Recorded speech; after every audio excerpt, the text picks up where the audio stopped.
Welcome to another edition of the Best Business Minds, where we interview business leaders and academics that write thought-provoking books. I'm Marc Kramer, a serial entrepreneur who consults with family businesses and entrepreneurs.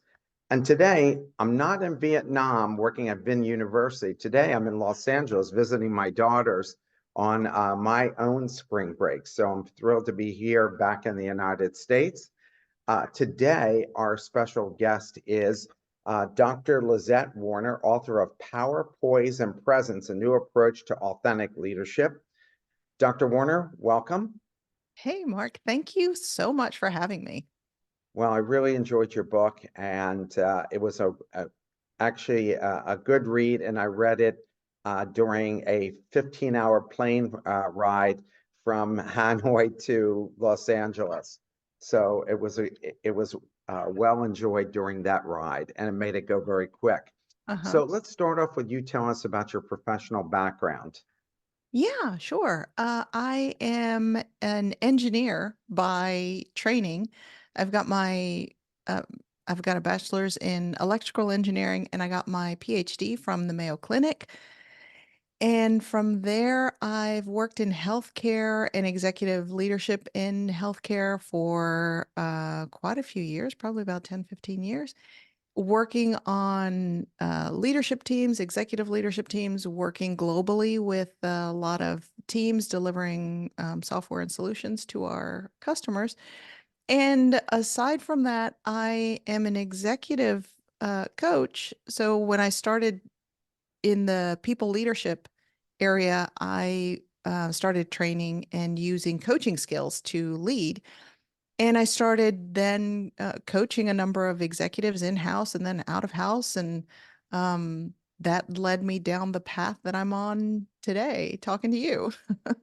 Well, we're thrilled that you're taking the time to speak with us today. So why did you write this book?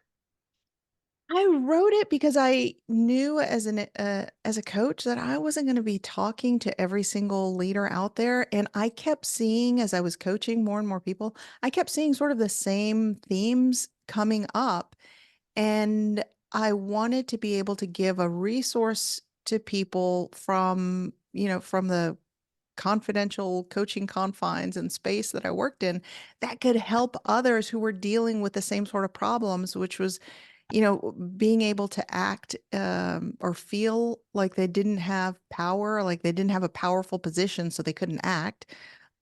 Feeling caught off guard with uncertainty, and then feeling like they didn't know how to handle their emotions or how to really appear present when they had all this other stuff going on. And those were kind of the same themes that kept popping up. How often do you hear people feel like they don't have power to control their professional and personal futures? So reading this book definitely helps them do that. So let's talk about what's the definition of power? How do you define power?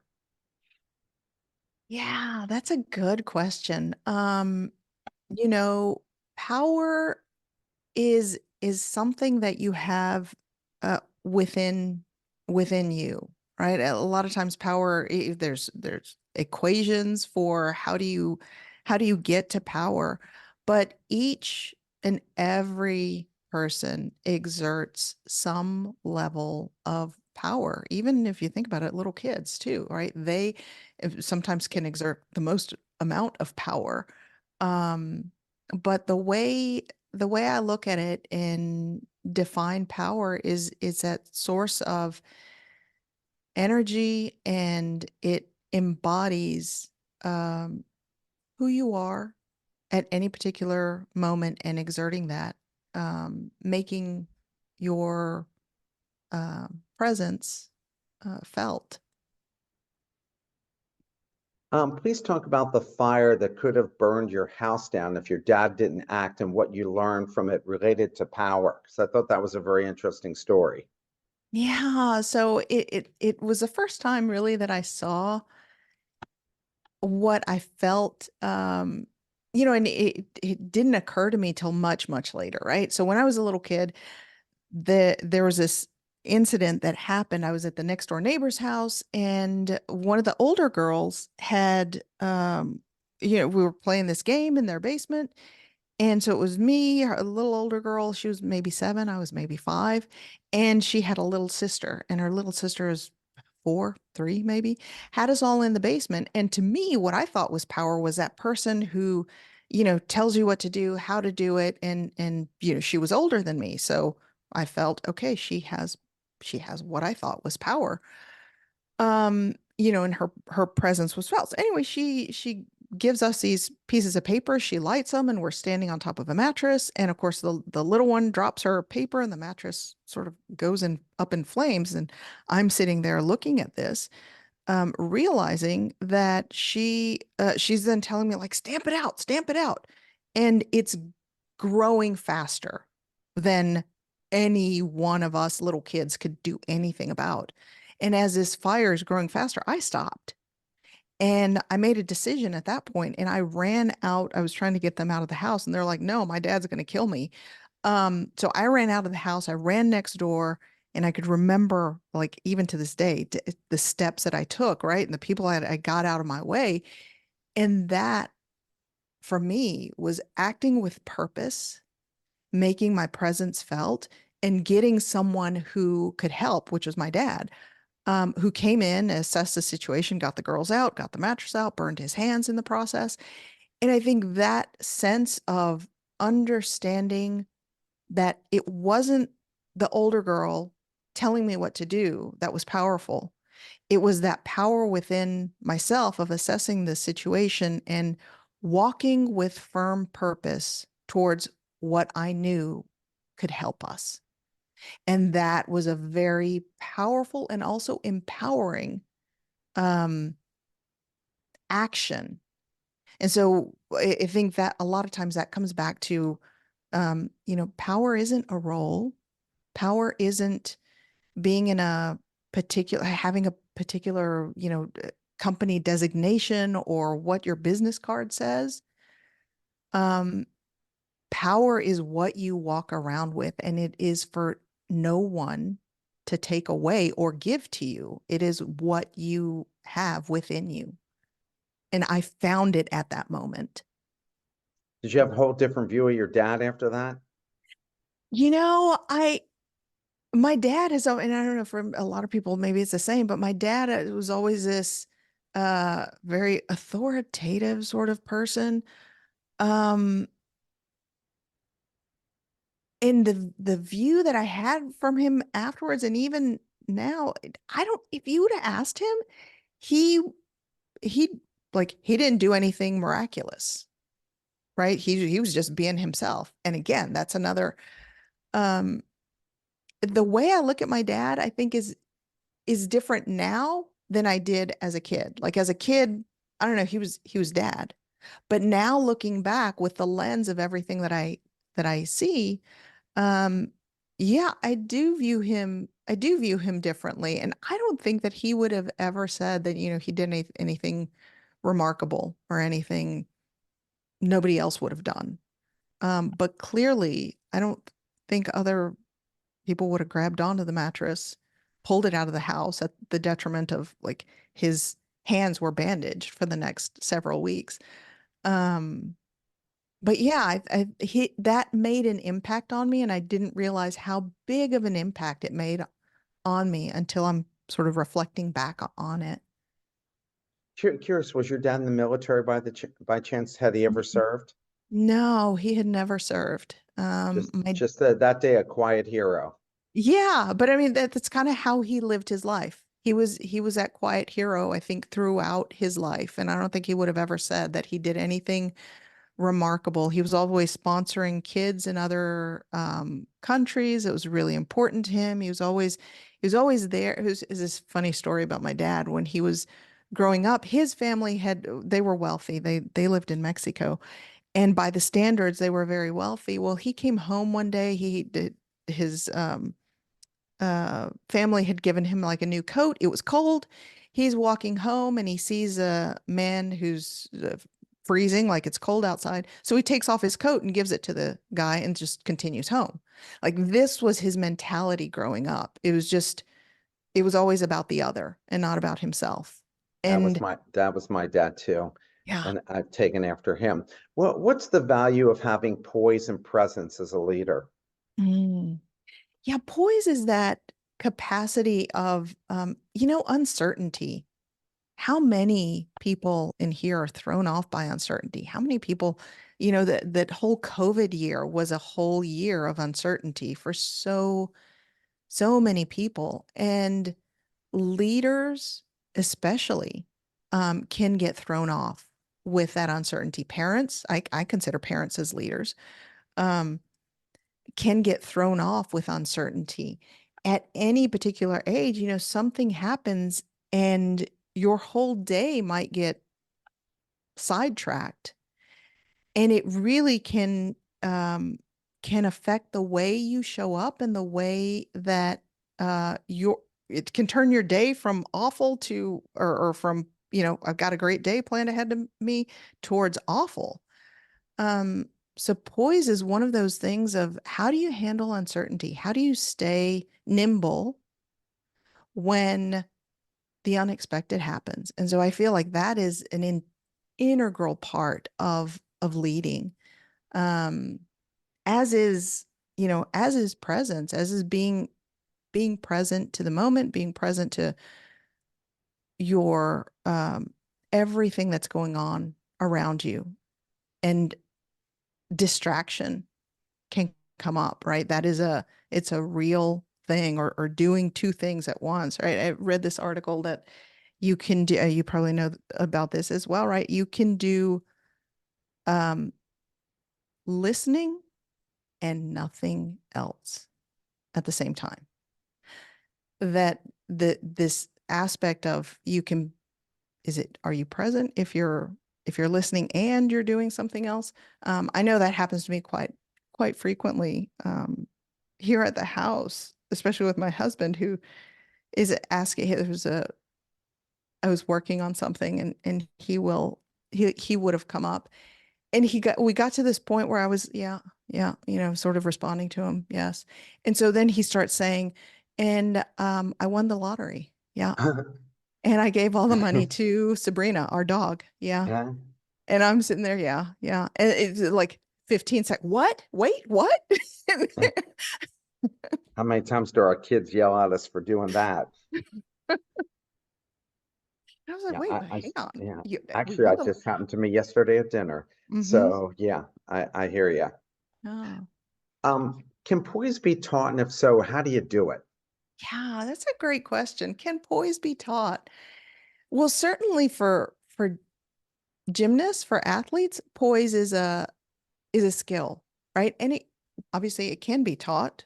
Um, there is not a single gymnast who's popped out of the womb able to do moves and stay with it, poised and balanced the whole time. So obviously, to some extent, there is a level of skill involved that, yeah, you can learn. Um, and so I think it can be taught, it can be nurtured. I think that's the right word. It poise is something that you can nurture with the right habits in place of understanding, how do you react when the uncertain happens? I had a client yesterday who said that their day went haywire as soon as the unexpected happened. And she said she felt as if, and you can probably resonate with this, the rest of her day felt like she was running to the train station and running to hop on the train and just barely making it, and it affected the rest of her day, as if, when you are late to the train, you hop on, you might not get a seat, right? You're standing, you're like, oh my goodness, wow, okay, right. Instead of walking with deliberate purpose to the train, to even if you're running a few minutes late, right? There's a difference in how you approach it. Whether you're running and you slam onto the train and you've still got the doors, they're waiting to close, right? And so they close. There's a difference in showing up, sort of huffing and puffing. Oh my gosh. or walking with deliberate purpose. And so she wanted to be able to walk with deliberate purpose for the rest of her day. And she said when that poise, when she wasn't poised, that it affected the rest of her day. It's like I got to start all over again Yeah, she was the next totally day. thrown off. Yeah, completely thrown off.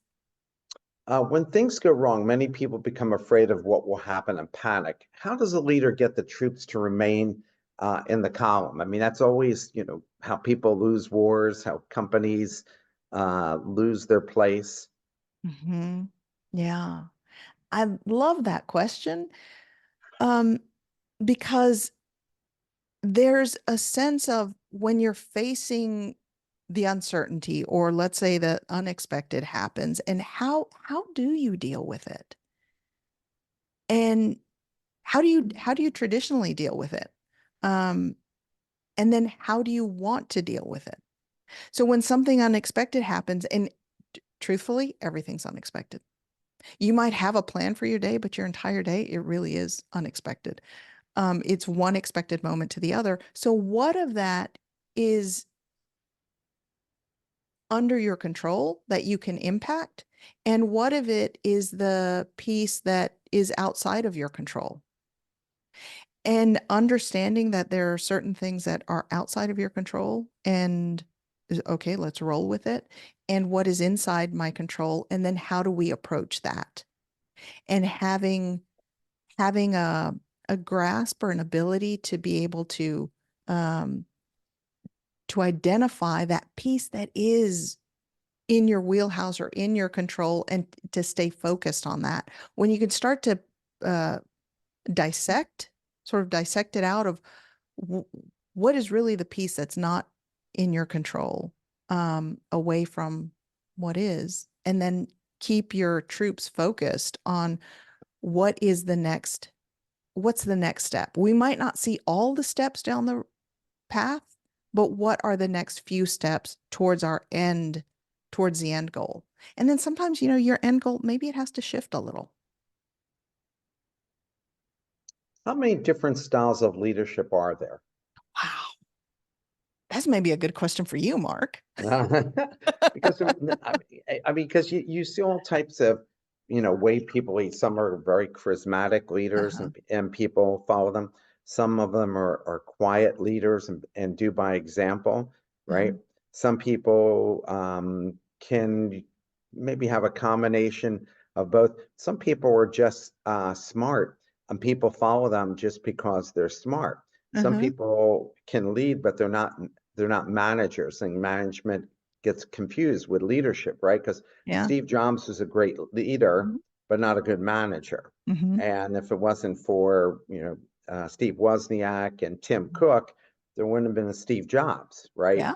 So, you see that. I mean, I don't think anybody says, "Oh my gosh, Bill Gates is a great manager," but and he's not a charismatic leader, but he leads by brilliance, Yeah. right?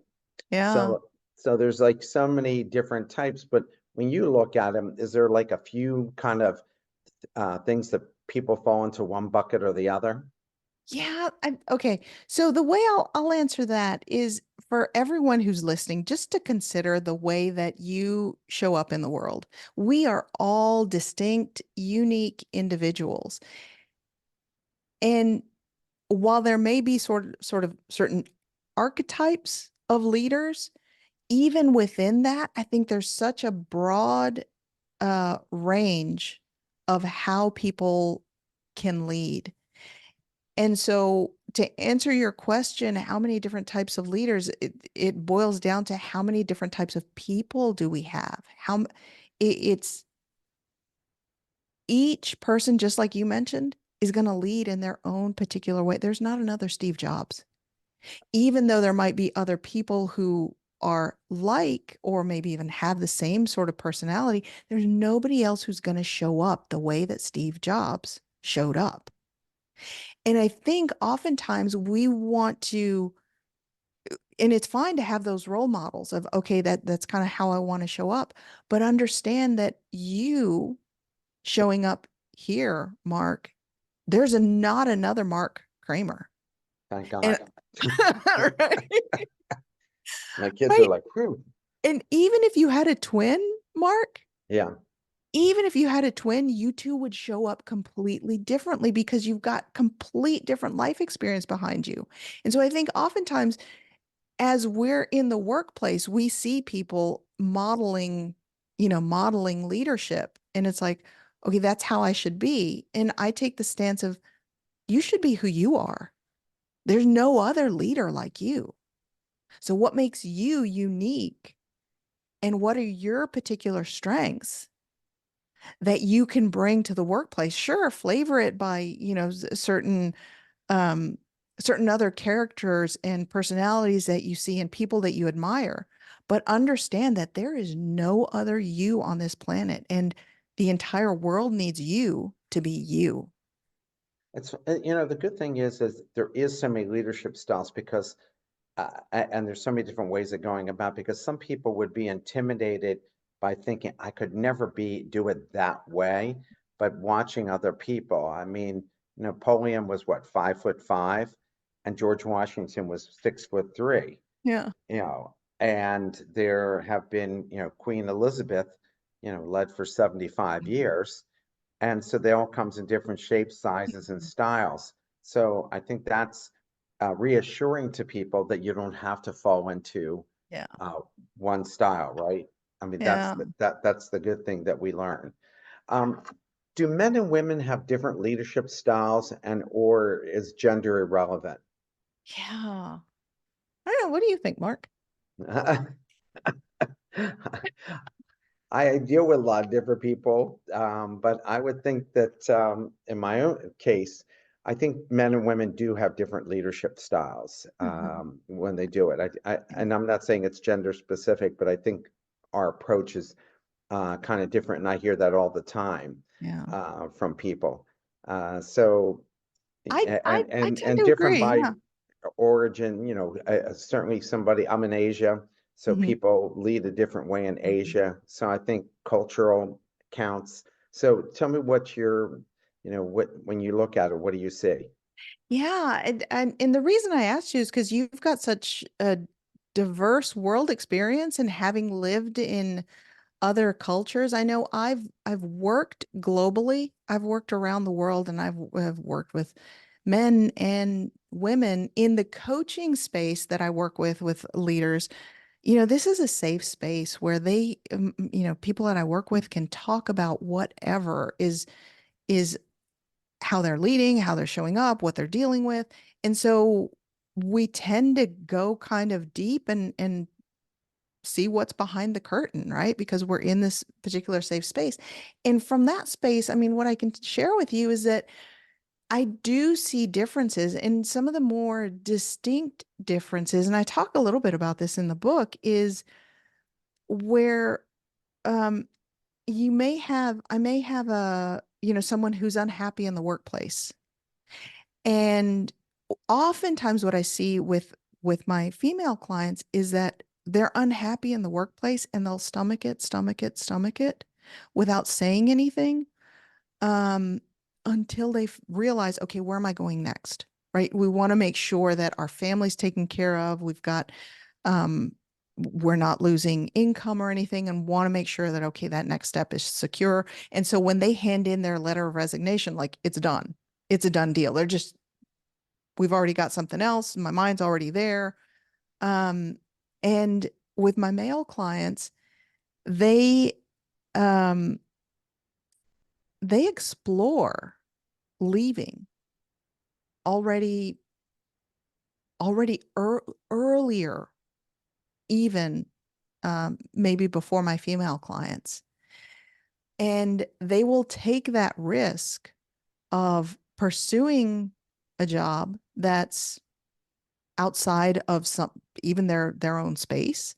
Um, and they'll start that process a lot earlier and um may not stomach isn't quite the right word, but may not tolerate some of what they're seeing, and they'll just go ahead and explore, and they'll go ahead and jump ship. They'll move in that next direction I do well, but notice, yeah, I kind do of notice well a before. difference. Yeah. I do notice the difference that women have a lot of women leaders I deal with have expressed a lot of self-doubts, Mhm. uh, and yet they're more than accepted by their male counterparts as having the leadership skills to guide the organization, where guys don't have that doubt. In fact, if anything, maybe they're more, uh, they overcompensate. Mhm. Yeah. But I also noticed that women, especially women entrepreneurs, are much more resilient than guys are. Yeah. Guys more are willing to move on from something, where Mhm. women kind of dig in. Uh-huh. See it. I'm in Vietnam, and the largest corporation in Vietnam is Vingroup, who I work for, Uh-huh. and they have at least 19 subsidiaries. Every single one is CEO'd by a woman.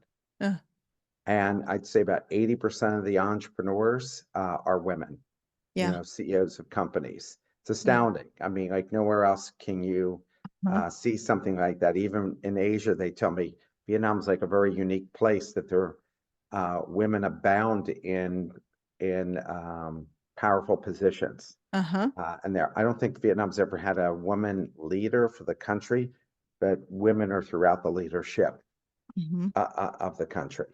So Yeah, it's very somehow interesting.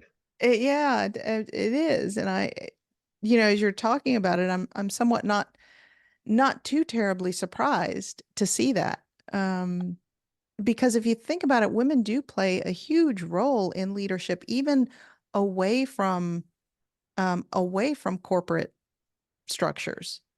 They play a huge role in deciding the family's wealth decisions. The where do we spend? Um, there's a lot of financial acumen that women have within the realm of home. And I would think it would lend itself towards entrepreneurship. The one thing that women I find in Asia, especially in Vietnam, and I've been to 5 countries, is that not men are more than willing to follow them in terms of they're smart and they build a Mhm. company. But the problem is for them is that they are still have the traditional Mhm. responsibilities of children, in-laws, and their own parents. And so the men are still need to catch up in terms of providing them with the equal support for them to do it because they're like, I Yeah. constantly hear it, I'm burned out. I've Hmm. got to go home and still take care of the family, take care of his family, take care of my family and my company all on top of it, and still be engaging with him. Hmm. Yeah, so I Yeah. find that to be interesting. Startups launch new products and services that aren't always embraced, and people become frustrated after putting their hearts and soul into it. What strategies do you have for people, getting people to move on and look forward when, maybe things aren't going in the right direction, or maybe they should, move on from whatever they're doing? Yeah. In any particular thing that happens to us, whether it's a win or whether it's a gosh, this just isn't working sort of situation, there's always something that we can learn in that situation. And one of the things that I always bring to mind to especially a lot of my clients is, what is that teaching you? What are you learning in this? What is there? What lesson is there that we as a team are missing? Because you talked earlier about, companies that need to, um, how do you handle shifts or shifts in the marketplace um, and how do you handle that? Right. And sometimes we can get so stuck on what a product does or what its release date is or what it's meant to do that we miss the bigger picture of what are we learning in this that we can throw back into the mix to make this actually hit. And so that's where I would challenge somebody who's asking that question of, wow, I threw a lot of my time in this and now like it's going nowhere. Well, what's the lesson in that it's going nowhere? what's the lesson that you're taking away, that you're learning? What is this trying to teach you?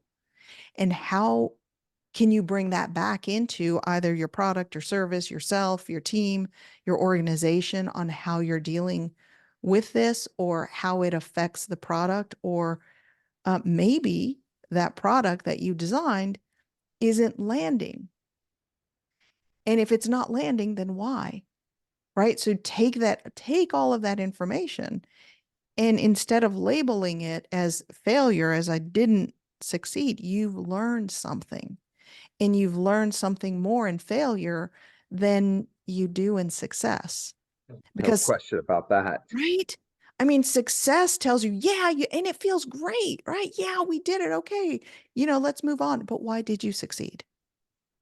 Whereas when you fail, you've got very clear um, definitions of what failed, what didn't hit, what was out of alignment, that you can then bring on to then make that shift to get towards success. And so I think that's a huge piece of that. If people could start rewiring their brains towards, failure is giving me data. It's giving you such rich data. And a lot of times what we do with it is we're like, let's sweep it out. Like, I don't want it. I don't want to hang on to it. And instead, mine all of the beautiful wisdom and all of the pearls that you're throwing out with the trash. Stop throwing it out. Start looking at it, and then I think it start always puts you one step closer to success. Like every time yes, that happens, yeah, your mental mindset has to be listen to it, evaluate it, and then let it help you get to the next level. I mean, yeah. that's what all great coaches do Mm-hmm. with their teams. You cite stats that 8% of the Fortune 500 companies are run by women, 30% of senior leadership roles are filled by women, and it's worse for Black, Latino, and Asian. Mm-hmm. So why do you think that is in 2024? And when do you see that gaining parity? Are these numbers including the Middle East and Africa, where women are definitely being held back? And does that affect the results? Yeah, to answer the latter part first. I'm sure it probably does affect the results. So the data came from McKinsey, and I'm trying to remember everywhere McKinsey did the study, but I don't think it was an all-inclusive global study. So Middle East, Africa is probably not represented in that, just to answer the last part of that question first. Um, and then, you mentioned earlier, women are doing a lot of the work, not just in the company, but also at home, taking care of parents, sometimes their kids as well as the company needs, and not just the company needs, but the staff needs, right? Their team, helping their team learn and grow and have that professional development. In my career, I've had several, now this is anecdotal, but I've had several bosses, and the best ones were always the ones who helped me advance, who helped me learn what were the distinguishing things about me that I do very, very well, um, and how can I improve upon that? And a lot of times, if I look back over my career, the men either didn't, my male leaders didn't know how to give me that direction or that assistance, or assumed that I would pick it up from somewhere else.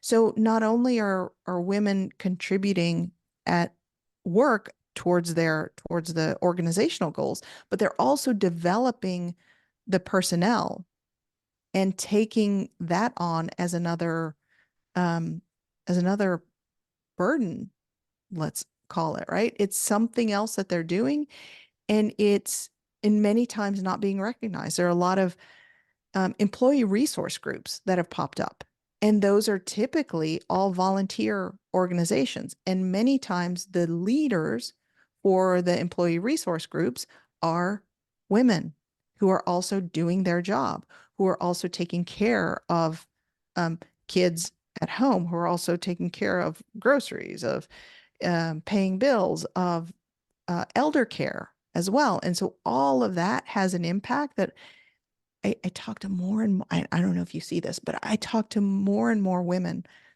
and it's somehow disheartening that we've got 30% in senior VP roles and they're not getting, into that C level.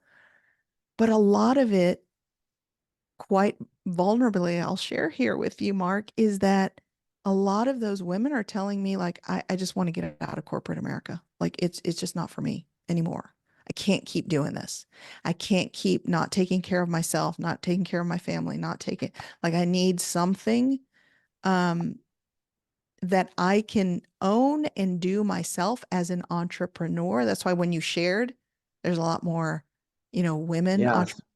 I can definitely see that because and it's a loss for corporate America because and I don't know how globally how per pervasive this is globally because in some countries there is more of a parity. If you look at a country like Finland, there is more of a parity between men and women. There's um, parental leave for both parties, for both parents, and so there's some level of support there, and there's a little bit more parity in other countries, but at least in the US I see a lot of women who are giving, and then they get to this point of like, okay, that's it. I'm like, I can't give anymore. I can't keep at this particular level anymore, and I just want out. And so they're starting their own business. They're doing something else, and honestly, I think it's to the detriment. I think corporate America needs to listen up and address that because these are also the same people who are developing your staff, who are keeping your employees happy and helping them grow. But yeah, I No don't know question. what, how do you take that? I mean, I think, of course, men need to step up more, Mhm. and there needs to be more of a balance. And I think you're seeing it with each generation. I mean, certainly, my father was ahead of the curve in that area, but I think you're seeing with each generation, men are taking on more of the home responsibilities. I even see it here in Vietnam, where one of my students, her father's retired police, and he's the homemaker. Yeah. He cooks and cleans, and her mom owns a travel agency, and she does the Mhm. work, but he takes care of the whole house. And now they have a grandchild, and he was like a high-ranking guy, Mhm. but he stepped up, and you're seeing Yeah. more of that now. I Uh, think in we are. Yeah. I in the definitely book, think we are.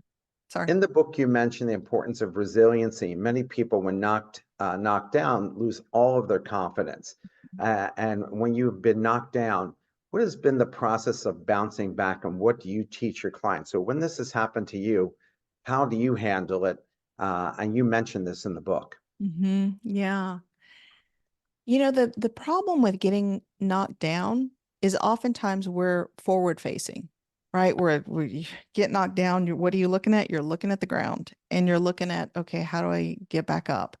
And you face some sort of setback. And for whatever reason, the thing we don't do in that moment, we do this in every other moment, but in that particular moment, the thing that we do not do is we don't take a look behind 180 degrees in your rear view mirror to uh, ask yourself, hang on, how did I get here? And when I ask that question, I mean, what did you have to overcome in order to get here on the ground? And many times people will tell me stories of how they um, faced sexual abuse in college, how they went on, despite that, to rise in their organization, to lead groups, and to lead the organization. And so when they're faced with a setback, and the 180 degrees can help you look at all of those successes that you've had, all of the challenges that you've had, and how have you addressed it to overcome it to go, wow, I'm a badass. Like, I'm on the ground right now, but look at all this stuff in my rearview mirror that I've already done.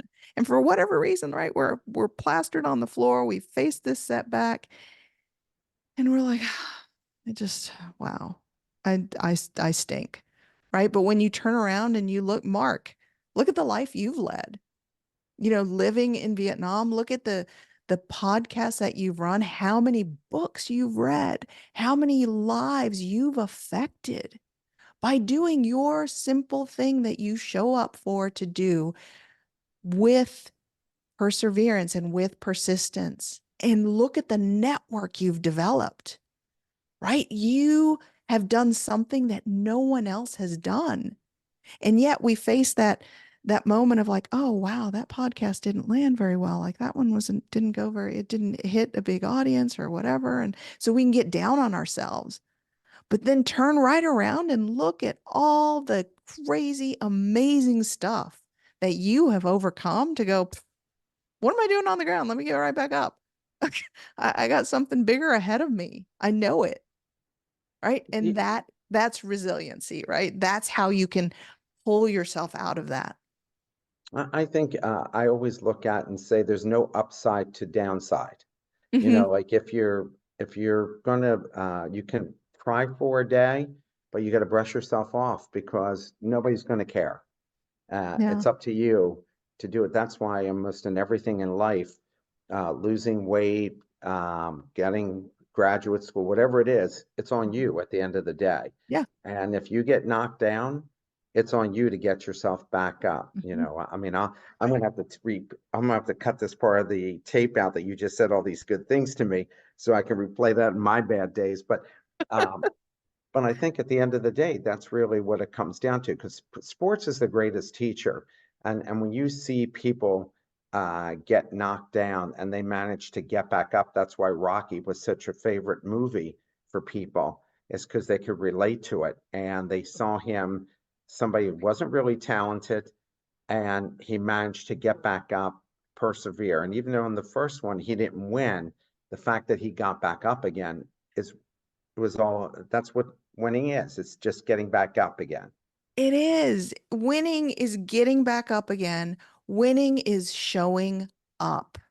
Yeah, Winning yeah. is such showing up. And so many times, all of us, including me, especially me, I think, stop showing up, or that whatever gets in your way and you're like, I just can't, right?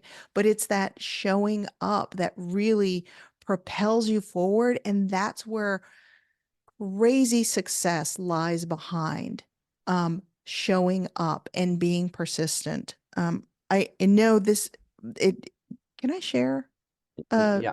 personal anecdote here? So thanks, Mark. So my husband wrote a book, not Power, Poise, and Pride. He wrote a fictional book, and it's Lee Howard and the Ghost of Simmons Pierce Manor. But the thing is, he wrote it last 2 years ago. He showed up at a grocery store to sell his book. He showed up month after month to like sell his book. One day, someone came, took a video, and it went crazy viral. And he then is like, he sold a lot of books. But the point was, he showed up, right? He showed up, even though he might be sitting in the grocery store for 6 hours and, people aren't there to buy a book. They're there to do something else. But he had it within himself to continue to show up, to continue to be there, get the nose, hone his craft and pitch his book. And, success followed. And I think for many of us, we see the success and it's like, ooh, that looks so good. I want that. How do I get that? But it's show up, Uh, be I, there. I love biographies, and Kevin Hart, who's from Philadelphia, you got to read his biography because Kevin Hart was not an overnight success. Rarely are these people overnight Yeah. successes. Yeah. And when you read Kevin Hart's biography and what he went through to be who he is, Mhm. you got to realize that this guy is going to be at the top forever because of his level of persistence. Yes. Uh, and he's going to be a billionaire comedian because he's multi-platform, but he just is a force of nature that refuses to be put down. And I think the fact that he's diminutive has a lot to do with it, because the biggest fighter and the smallest dogs, Yeah. and that's the case with him. There are many words in the book you find important, but one intrigued more than the other words, and that was the word yet. Why is that word important? I love that word. Yet is such a beautiful word. Um, we oftentimes will say, oh, I can't apply for that role. Like I haven't managed a 500-person department, right? And so it takes you down a certain path. Oh, I haven't done something, right? And so your vision is, again, if we're talking about persistence, it's on the, wow, I'm haven't sold that many books at the grocery store yet, right? The yet flips everything on its head to open, yet opens the door to possibility.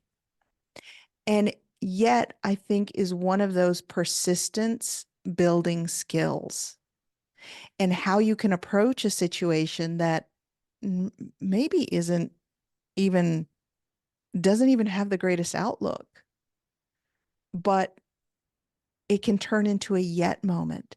And so when you hear something, and as a coach, I often hear my clients belittling themselves of what they haven't done or what they haven't succeeded at doing, and then it's yet, oh yeah, I haven't done that yet, but I have done. And this is typically what happens, is I'll challenge everyone here. When you hear yourself say, oh, I haven't done blah blah blah blah blah, put a yet at the end of it and see what opens up for you. Because when I've used that with clients, what they'll immediately start pointing to is, oh, again, going back to that 180-degree view of what have I done? I have actually met, it was funny. I had a client who said, yeah, I haven't done that. And I said, yet. And then she said, oh, but I did manage a event with over 300 people and coordinated all of the vendors and the this and the that, and then started building up this, her own sort of resiliency and also her own belief in herself. And I'm like, oh my gosh, why don't I go for this? I've done this in my past. Right. And so that is the power of adding yet into your vocabulary, and into your team. I think uh, Henry is talking about persistence, sort of Henry Ford. I think everyone here knows Henry Ford, right? But Yeah. he was so persistent that, he wanted a V8 engine. It's not possible. Like he didn't take no for an answer. Like keep working on it. Like we haven't, like it's not possible to do, the engineers would say. And that was a yet moment, right? It's not possible yet. What do you need to pull into? What do you need to explore? What else? What other rock has been left that we haven't turned over yet? Right. And so obviously we have V8 engines. So he didn't give up. It's that persistence, and it unlocks possibility. It opens the door to that, what's possible. I know many people talk about the book they plan to write. I have a friend like that. It's been talking Mhm. about for 15 years, the new venture they're going to start or the change of industries, but they never do it. What makes people risk adverse, and strategies do you suggest so dreams are put at the forefront and not onto the side? Yeah. So it's that eating the elephant, right? It's like, oh, how do you eat an elephant? Like, little by little, right? And so that's how I encourage people to play with risk too. You can build that either risk muscle, that you can get that book written. That this book that you see behind me, the Power, Poise, and Presence, I wrote it. Funny story about writing that book is after I coached people, I started just jotting down notes of what did I discover in this session? Like what would have helped this client? And I started having these little piles of notes all around. And the book came from my little pile of notes. So oftentimes when we set out the goal of, yes, it's great to have a goal, let's write the book. But if you backtrack that a little bit, what are you writing? How are you getting closer to that goal? Whether it's part of the book or not, like it doesn't matter. If writing a book is your end goal, what are you writing? And how do you build that into your day? So every day for me, I would take 15 minutes a day. That's how that book got written. I took 15 minutes a day and I either rewrote those notes or started working on the outline, or I did something 15 minutes a day while I was working my corporate job. 15 minutes a day. That's it. And then after work, I might work on it again, but I always made it a point that it was 15 minutes a day. I'm working on that. And so if it's really important to you to accomplish that goal, to lose that weight, to do that thing, to apply for that role, to get certain education, how are you incorporating it into your life and keeping a focus on it daily? And so that's what I would encourage people to do is how do you fold it in so that if it's that important to you that you are bringing it along. And success isn't the book written and published.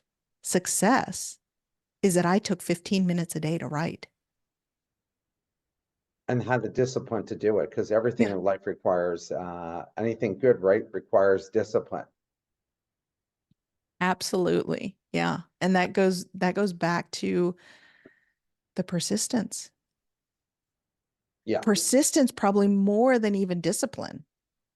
That persistence muscle will get you past even the discipline of going, it's that important to me that I'm gonna wait to go to bed until I've given at least 5 minutes or 1 minute to writing.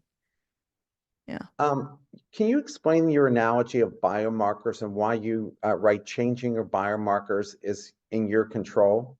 Yeah. So biomarkers, we hadn't talked about biomarkers, but I take so since my background is healthcare, I love biomarkers. Biomarkers are everything if you're in healthcare, right? We all wear these, a lot of people wear the smartwatches. There are rings now. There's all sorts of stuff, wristbands that you can wear that give you information about yourself. In the book, I talk about insulin and glucose, and you can have these glucose meters that tell you what your glucose level is so that insulin compromised patients know what and when to administer insulin for themselves. Well, that meter tells you what your blood glucose is. When you feed in the blood, it will report a value. Now, that value doesn't change intrinsically the amount of glucose that you have floating around in your bloodstream. So that's a example of a biomarker. There's all sorts of biomarkers. There's physiological biomarkers. There's genetic biomarkers. So I tap into the physiological biomarkers. And when you have blood that can measure, you have a glucose meter that can measure glucose. You also have other biomarkers, and many of them are physiological biomarkers. They can be sensations, they can be emotions, centering, color, like all of your senses. All of those can lead to biomarkers, and you have particular characteristics of power, poise, presence, any number of things too. So the way the biomarkers work and that we think that they work is I show up powerful when kind of like the blood glucose meter, when all of these things happen, then I show up a certain way. I show up powerful. But my assertion was that no, you can actually show up powerful when you know what all of those biomarkers are that point you towards showing up powerful. So if you know what those biomarkers are for you in particular, then you can show up peacefully. You can show up powerfully, poised, present. And so it's a matter of knowing and tapping into what are your specific biomarkers. And I think I talk, I give an example of all of my biomarkers for power, for poison, for presence, but I also give one for my peace. And I have particular biomarkers that I can tap into, and I can breathe deeply. I can remember my the smell of fresh cut grass, because that for me just brings in nature and um, lightness and warmth, sunlight, all of those things, prayer come to mind for me, for my peace. And so whenever I want to tap into my unique peace, I bring all those things to mind. And then all of a sudden, I'm in that space of peace. And it works the same for power, poise, and presence. I bring to mind all of those things, all of those memories of when have I been my most authentic self. Powerful, not because I had a role or a position. I may have, but that was a side effect. It wasn't the thing. And I bring all of those to mind. I can make power appear for myself, or poise, or presence, or all three for myself, so that I can walk into that situation that I might be fearing 10 minutes before, and I can walk in powerfully poised and present. And so that's the gift that I wanted to give the reader, is here's this gift of how you can show up that way. It's all within you. Question from the audience. Dr. Mhm. Warner, thank you so much for many great points. I agree with the yet. My question is, how do you get your following and crew to buy into the yet and persistence when leading by example isn't enough? Yeah. Um, Oh, given that work and progress are there and apparent, just not fast enough for some. yeah. That leading, so first I want to commend you. Phenomenal to lead by example. It's a beautiful way to lead, because so many people are experiential learners. So what they see is what they try to emulate. Um, and then buying into the yet is you you believing in that yet as well. Um, and with timelines, deadlines, um, that can add, particular stress to you as well. So as a leader, buying into the yet, getting your team to buy into it, is also incorporating it as part of your culture, and in smaller things as well as the bigger things. So oftentimes we want like the big things to shift to, okay, we lost that deal, and that was a really big deal. Like, we're not going to get in this market this year. Like that, there's some hard repercussions that happen. But those larger things a lot of times happen because of um, those smaller pieces. And so any moment that you can, in either your one-on-one, or get that group to buy in. And the way you get them to buy in is not only leading by example, but also getting the commit from the group of, let's say, your norms. What are your standards for the way that you operate, so that you're not the only one in the room that says yet. You have other people on your team who are also using that when you're not in the room. And the way that you do that is you might even introduce it to your team as a learning and development moment, as part of a smaller meeting. Like, hey, this is something I learned. I wanted to share it with the team. I heard this author talking about the power of yet, and I wanted to get your feedback on, how do you think we might incorporate this in our work? Do you think it would be helpful for us to do this? Right. And then what you're starting to do is, now you're generating dialogue with your team, and you start to incorporate that mentality, not just for you, but for everybody else. So you're seeding the team around that. I hope that's helpful, because many times you you don't have to be the only one. You need to be bringing up other leaders. You need to be encouraging everyone else. And if it doesn't work for you, then my suggestion is throw it out the window, right? Um, if it doesn't work for you, what would work for you? So that's what I would say. I have one last, maybe it's just the last comment. Yes, I really appreciate you talking about the yet too much. Hearing these things from you is very reassuring. Thank you. So I want to say, Lizette, it was a fast hour.